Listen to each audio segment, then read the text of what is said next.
Welcome back to News Bloody, your go-to source for the latest updates from around the United States.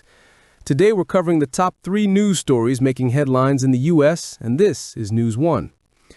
The federal government shutdown continues to take a heavy toll, especially on black federal workers and the communities they serve. Russell Watt, the budget director of the Office of Management and Budget, announced late Friday that the rifts have begun, referring to reductions in force or layoffs that target thousands of federal employees. This shutdown, now in its 11th day, stems from a partisan battle over budget priorities. Congressional Republicans, supported by the White House, proposed funding the government while rescinding foreign aid and cutting federal programs. Democrats, however, refused to support the measure unless health care subsidies under the Affordable Care Act were preserved and Medicaid reductions were restored. The administration's Department of Government Efficiency has already led to nearly 290,000 job cuts, and Watt's latest announcement adds another 4,000 rifts. These layoffs affect employees across major departments, including commerce, education, energy, health and human services, housing and urban development, Homeland Security, and the Treasury. For members of the American Federation of Government Employees, the impact has been devastating. Many federal workers aren't in Washington. They are nurses, doctors, lab technicians, and TSA agents serving communities nationwide. They work in VA hospitals, local schools, and public services that millions of Americans rely on. AFG President Everett Kelly condemned the administration's actions, highlighting how federal employees continued to serve the public while facing cuts, stripped collective bargaining rights, and uncertainty about their jobs.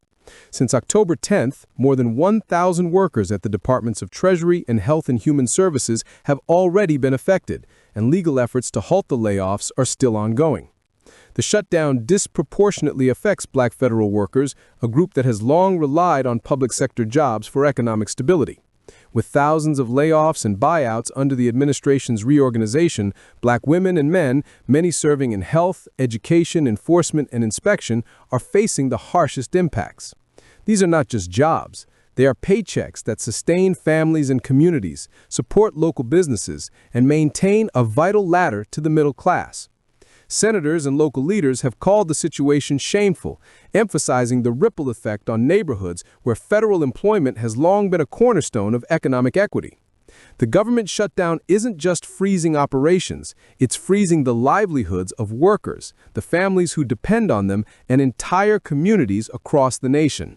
Our second story today looks at how President Donald Trump and Budget Director Russell Vought are making this government shutdown unlike any the nation has ever seen. Unlike previous shutdowns, this one gives the Office of Management and Budget rare authority to decide who gets paid, who gets furloughed, and which programs survive or are cut. Experts describe it as an unprecedented restructuring across the federal workforce. As the shutdown enters its third week, the OMB is preparing for even more reductions in force. Trump has nicknamed Vought the Grim Reaper, and the budget chief has used the opportunity to fund the president's priorities while slashing jobs in health, education, the sciences, and other areas, a move that critics call illegal and is facing court challenges. Trump has openly stated that programs favored by Democrats are being targeted and they're never going to come back in many cases. Speaking at a White House event, he added, "We're being able to do things that we were unable to do before." Congress remains deadlocked. The Republican-led House refuses to return to session, and the Senate has rejected multiple Democratic proposals to reopen the government. Meanwhile, the OMB has stepped in to fill the void, making decisions that traditionally would be left to Congress. This shutdown is becoming one of the longest in U.S. history, with more than 750,000 federal employees already furloughed. Typically, furloughed workers receive back pay once funding is restored, but the OMB has suggested that some employees may not automatically be eligible for this, signaling a new approach to shutdown management. Meanwhile, military personnel continue to be paid thanks to funds redirected from unused research and development budgets. Members of the Coast Guard are also covered, with Homeland Security relying on resources from Trump's One Big Beautiful Bill to maintain payroll. Vaught's approach has drawn sharp criticism. In a now famous AI-generated video posted by Trump, Vaught is portrayed wearing a cloak and carrying a scythe, earning the nickname Grim Reaper. Democrats, like Rep. Steny Hoyer, have compared him to Elon Musk wielding a chainsaw during workforce reductions earlier this year.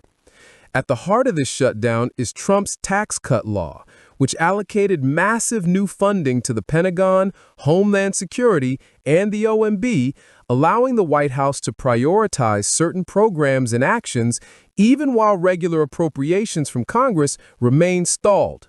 This shutdown isn't just another pause in government operations. It's a politically charged, targeted, and unprecedented reshaping of the federal workforce.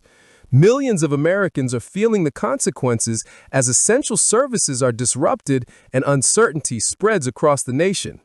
Our third story today comes from the international stage and focuses on Syria, a country navigating a turbulent transition after decades of conflict. Ahmed al-Shara, Syria's interim president, recently traveled to Moscow to meet with Russian President Vladimir Putin. This marks the first face-to-face meeting between the two leaders since the fall of the Assad regime last December. The meeting is historically significant. Putin had long supported Bashar al-Assad, Syria's previous leader, whose rule was marked by authoritarian control and a brutal civil war. Following Assad's ousting by rebel forces, he fled to Russia, where he and his family were granted asylum for humanitarian reasons. This creates a unique dynamic as Russia is now engaging directly with the new Syrian leadership while still housing the former regime's leader. During their discussions, Putin emphasized the long-standing relationship between Russia and Syria, which he described as exceptionally friendly for more than 80 years. He highlighted that this partnership has never been purely political, but instead guided by what he called the interests of the Syrian people. Putin also referred to Assad's removal as a great success and a step towards societal consolidation, and praised Syria's recent parliamentary elections as a mechanism to strengthen cooperation among all political forces in the country despite ongoing challenges. Syria's internal situation remains fragile. Earlier this year, southern Syria experienced a surge of violence, starting with clashes between the Druze minority and Bedouin tribes. The unrest quickly escalated into a broader military intervention, with Israel also becoming involved. Israeli forces stated they were protecting the Druze community and carried out strikes on government buildings in Damascus before a ceasefire was eventually established.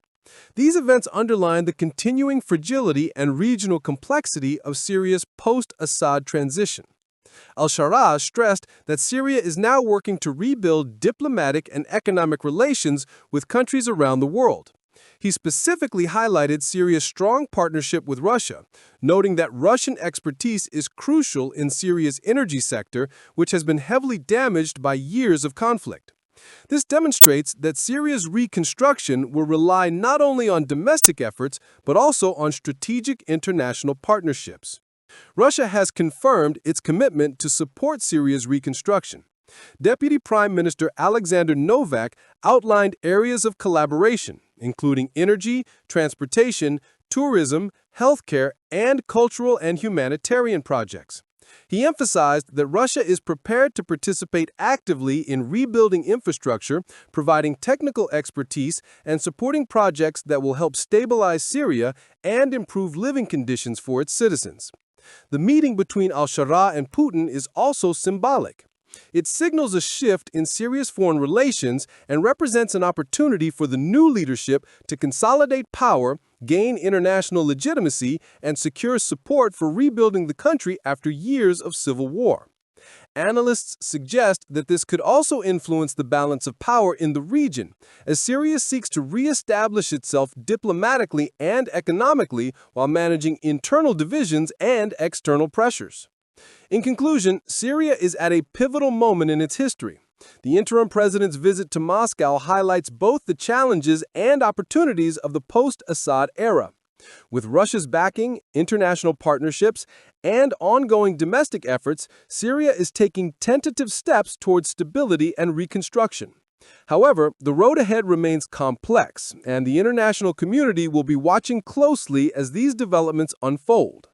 That wraps up our top 3 news stories from the U.S. and around the world. If you found this video helpful and want to stay updated on the latest news, don't forget to like this video, subscribe to News BLADI, and hit the notification bell so you never miss an update. We post breaking news, in-depth reports, and analysis you can count on right here every week. Thanks for watching, and we'll see you in the next video.